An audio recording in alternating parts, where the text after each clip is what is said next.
want to be the healthiest I can be. I want to be able to train. I want to be able to, be able to be fit to run, half marathons, ultra marathons one day. And that's, my goal. Yeah, man, it's total health freedom, and I think that's the biggest thing, and that we love our lifestyles. This isn't about restriction. This is about total health freedom, and transforming your health so that you can live freely and that you can achieve what you want to achieve in your life.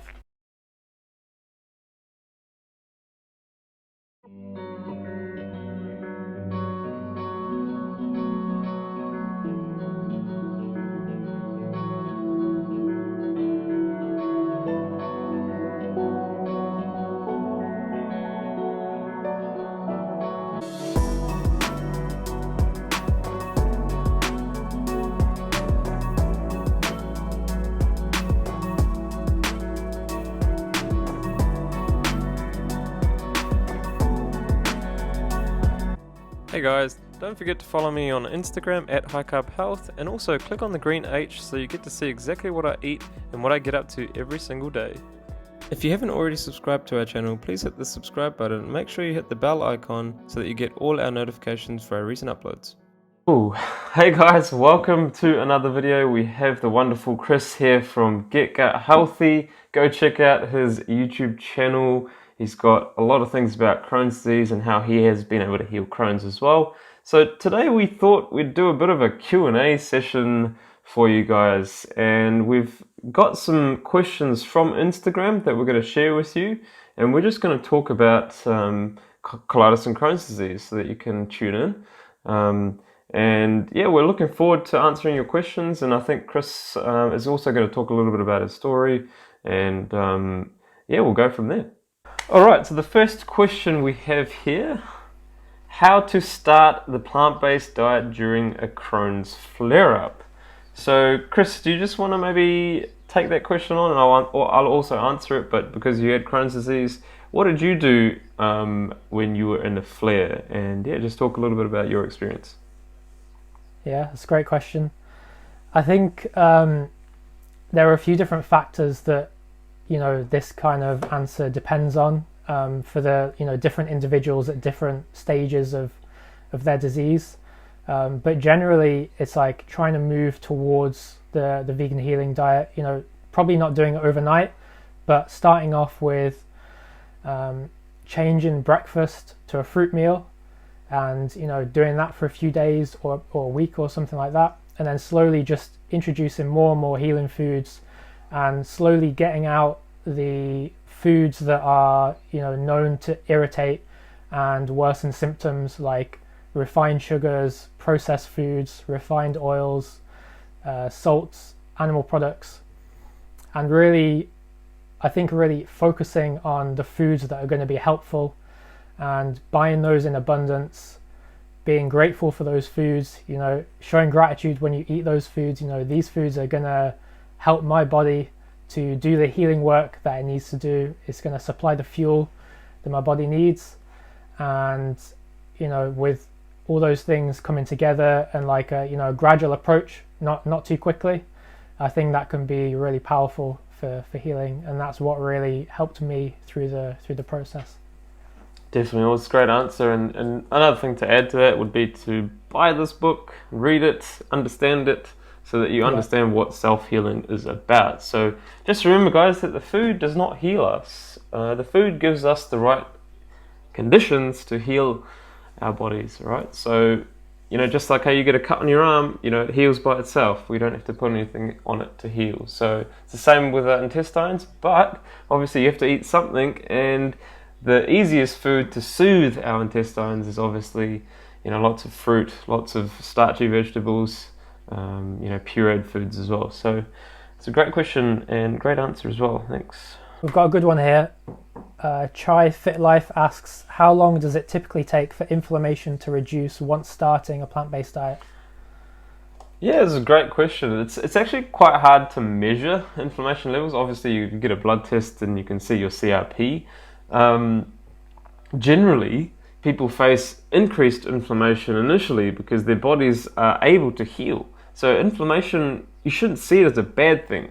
Okay, you should see it as a good thing, because there's so many amazing things happening in your body at that time when when it increases the inflammation. You've got T cells, you've got white blood cells, you've got red blood cells, you've got phagocytes going into that area to try and heal. So just like how you get a bump on your head, it inflames. And why does it inflame? It's because your body rushes all the blood to that area, and it has all those healing properties in there. So while inflammation is bad when you're healthy, when you're sick and your body's trying to heal, when you have that inflammation in process, that means that your body's trying to heal itself. And you want to be eating foods that don't create more inflammation. So that's, what do we know that creates inflammation? Animal products. They increase our inflammation levels. So we want to try and stop that from happening, creating a worse situation in our body. So the initial inflammation that you have is supposed to happen as long as you're eating the right foods. And you have to let that process go. How long it takes is the question, and I don't know, depending on your situation, depending on how long you've had the disease for, etc. 1 to 3 months, I'd like to say, for people, but it's hard to know unless we've seen what you eat and things like that. Mm-hmm.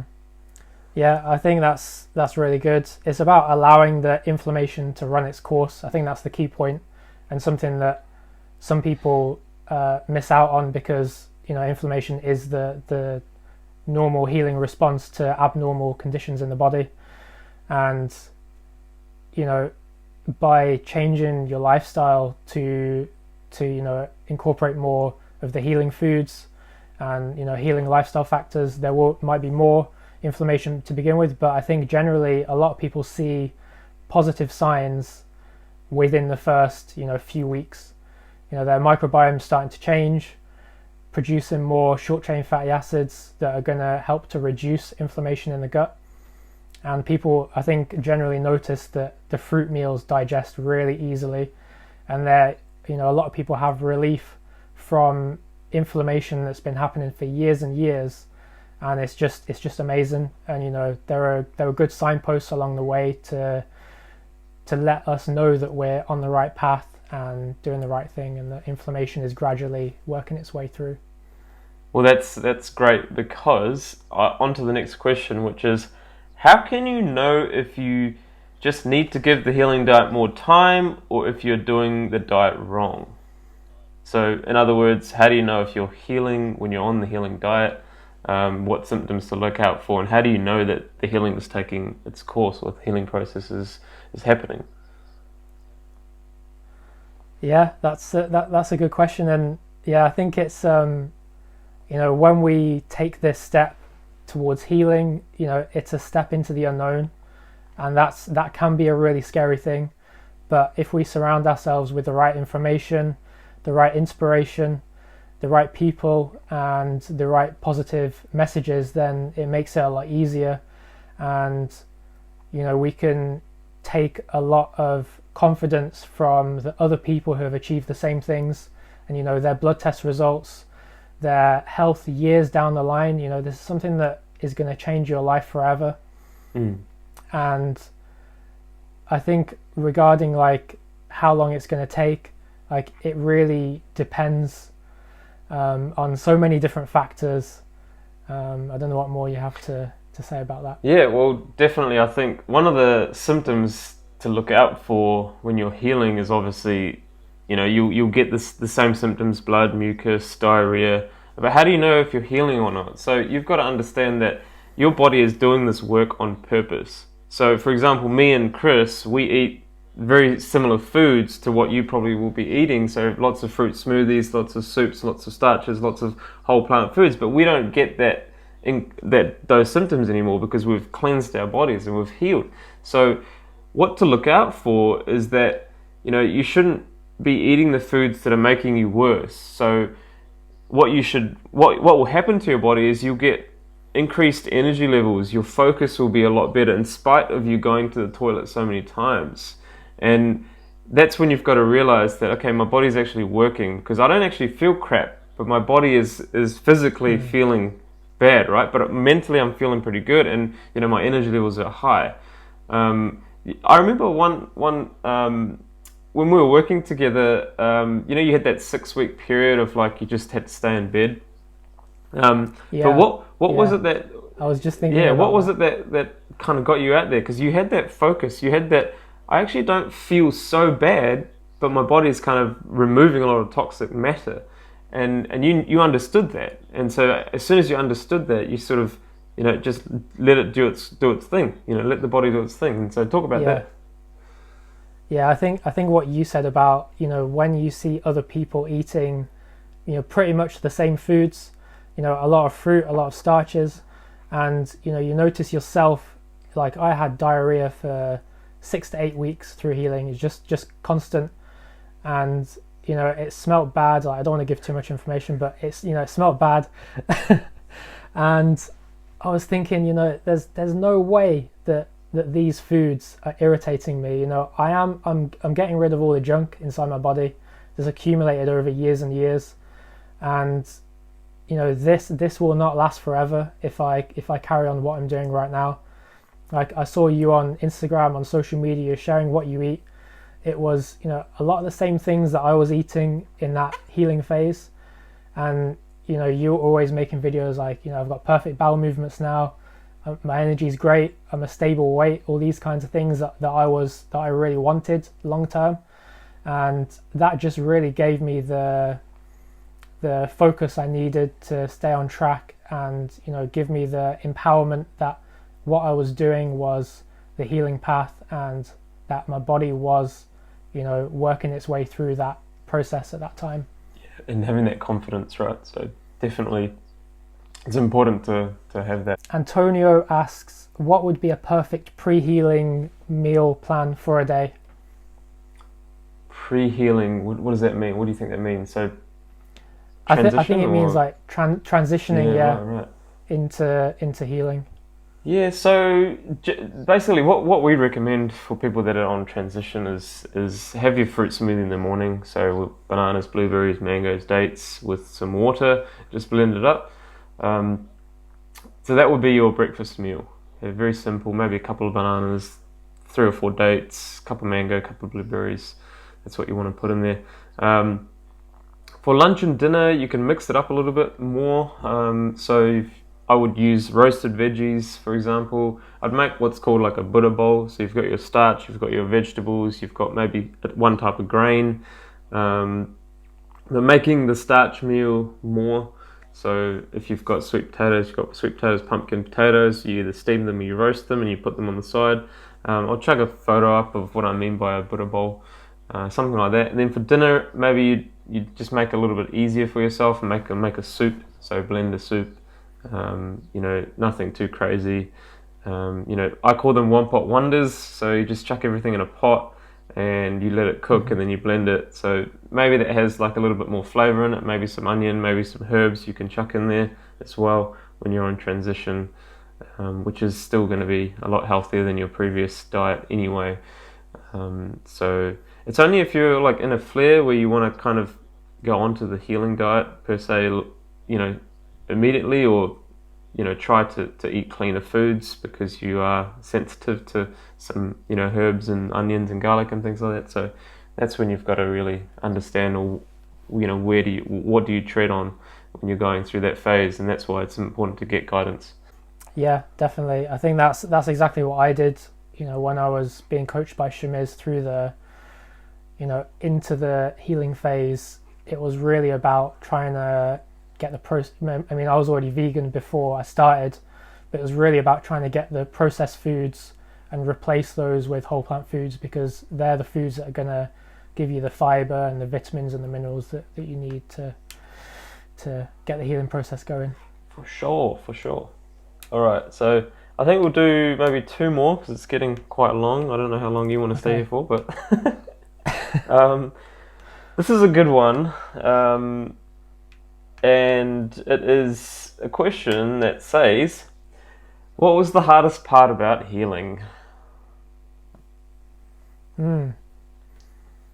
Yeah, it's that's an interesting question, isn't it? Because you go through this process and you think it's going to be all about what you eat, but it turns into there are different challenges along the way, and I think one of the biggest challenges is the mental side of it, like staying positive, staying empowered, and having a coach is a great part of supporting your mental side.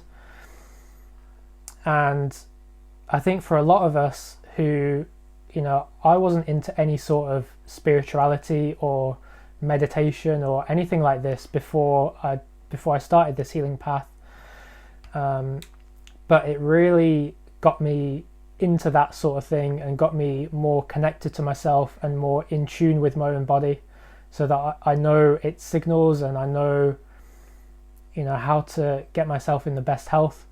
And I think that was the biggest challenge in the process, but it was also the biggest blessing in that I got to become more connected to myself and a lot stronger mentally, and I feel a lot more up for facing challenges now that I've been through this healing journey, because it was a challenge in itself, but it's made me a stronger person and a better person coming out of the other side. I don't know if you have a similar experience from your side. Yeah, definitely. Well, I think a lot of people do forget what it's like to go through what we went through. I certainly do remember some of the things that I went through for sure, but then some of the things are lost as well, because my life is so awesome right now that I sometimes can't remember how hard it was for me. But the hardest thing for me probably was the fact that I had to get up at night, go around 15-20 times a day, just like holding running to the bathroom and trying not to shit my pants was probably the biggest thing for me, and it was really annoying, and seeing lots of blood in the toilet bowl and just going, wow, what is coming out of me? And just the weakness, the tiredness, the not being able to get up, not being able to eat sometimes as well, just throwing up too. I mean, there's so many things, so many phases that happened to me. I do think the worst was me in hospital. That was probably one of the worst experiences of my life, back in 2012. When I was strapped up and injected and poked with needles and all sorts of things. There was one moment where I had to kind of lay down for about an hour like that, and they'd put blood, or they'd put a needle up one arm, needle up the other arm, and they'd take blood out and then filter it through this machine and put it back inside of me to clean the blood from bad bacteria. And I had to sit there for about an hour, and that was when I was going like 40 times a day, so I was in nappies and stuff, so it wasn't very comfortable. So my mum had to kind of like clean up after me as well, because I couldn't move, I couldn't do anything, so that was pretty hard. But as you said, this has made me like a completely different person than I was before. I've learned so many awesome things about myself, patience being the biggest, I think. And it's been an incredible journey, and I'd do it all again, because I know how amazing my life is right now. Yeah, for sure. Sweet. We'll go one more from you. Okay, one more. Suk asks, "Hi Chris, do you still feel symptoms occasionally?" So I'd say no. I haven't experienced any sort of severe flare-up symptoms since going through the healing journey, which was now, I came out of the healing phase in the end of November 2017, so that's been 2.5 years now, almost 2.5 years that I've been out of that.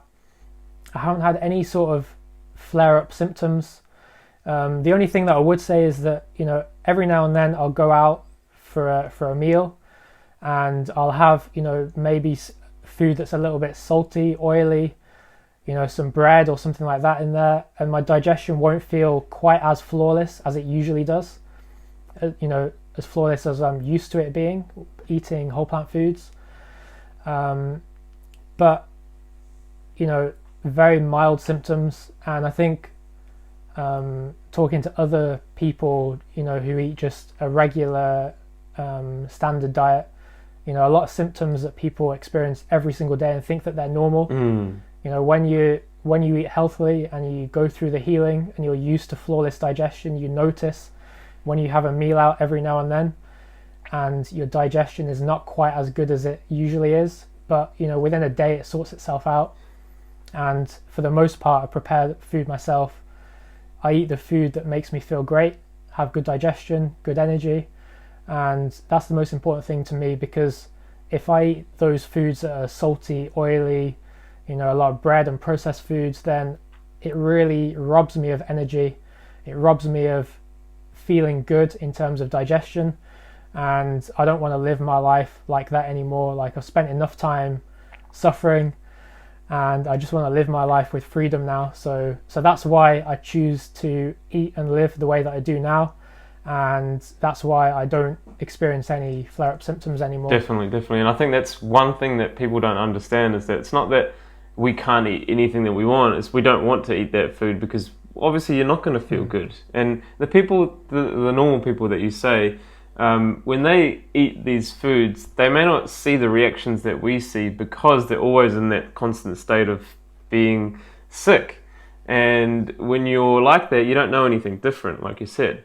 And so when you start cleaning your diet up, and then you go back to eating something that was not that healthy, you will feel it. You'll feel sluggish, you'll feel lethargic, and you may even get some digestive issues because of those foods. So what do you want to do? You want to eat foods that are going to keep you healthy and make sure that your digestion is perfect and flawless, like you just said. So same for me, except for, when I think it was last year when I got food poisoning in Thailand. That was the only issue that I've had. And I think you can see what I eat every single day on Instagram, and you can see what I do on Instagram every day. And if that's the lifestyle that you want to live, then feel free to come and get some support and guidance, because it is an amazing lifestyle. I don't have any issues with the toilet. I don't have any issues otherwise. So even, it's been a while since I've been sick. Cold and flu, headache, none of that stuff. Obviously, you can see my blood test results. They are fine. They're absolutely perfect. There's no issues with them. No sign of IBD at all. And that's the thing, what do you want to do with your health? And what do you want to do in terms of other diseases too? If you want to reduce your risk of heart disease, diabetes, cancer, stroke, Alzheimer's, you want to get onto a whole food plant-based diet. That's why I do this. I'm not doing it because, yes, once upon a time I used to love eating meat, but I don't see animals as food anymore, so I don't want to eat those foods.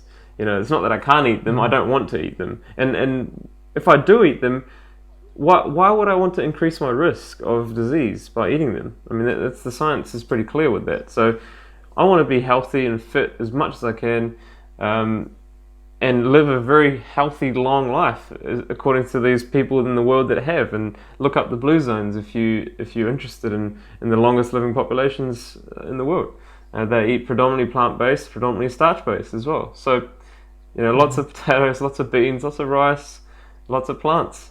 Very, very small amount of meat, if not none at all. So, that's the question that you have to ask yourselves. Do you want to be sick or do you want to be healthy? And you don't want to be in between, because that's not a very nice place. Yeah. Like, if you do, that's fine. There's nothing wrong with that. But I don't want to be like that in the middle. I want to be the healthiest I can be. I want to be able to train. I want to be able to, be able to be fit to run, half marathons, ultra marathons one day. And that's, my goal. Yeah, man. It's total health freedom. And I think that's the biggest thing, and that we love our lifestyles. This isn't about restriction. This is about total health freedom, and transforming your health so that you can live freely and that you can achieve what you want to achieve in your life. Like, it's such an amazing thing. For sure. All right. Well, thanks so much, Chris, for being on the channel, and really, really great to hear your outlook on your life, and thanks for answering those questions. And yeah, we'll hope to have you soon back on the channel soon as well. And take care, and thanks for answering those questions. So please feel free to comment down below if you have any other questions that you want answered. Me and Chris are happy to answer them for you. Please give this video a like, subscribe to our channel for more videos, and remember, eat plants and lots of them.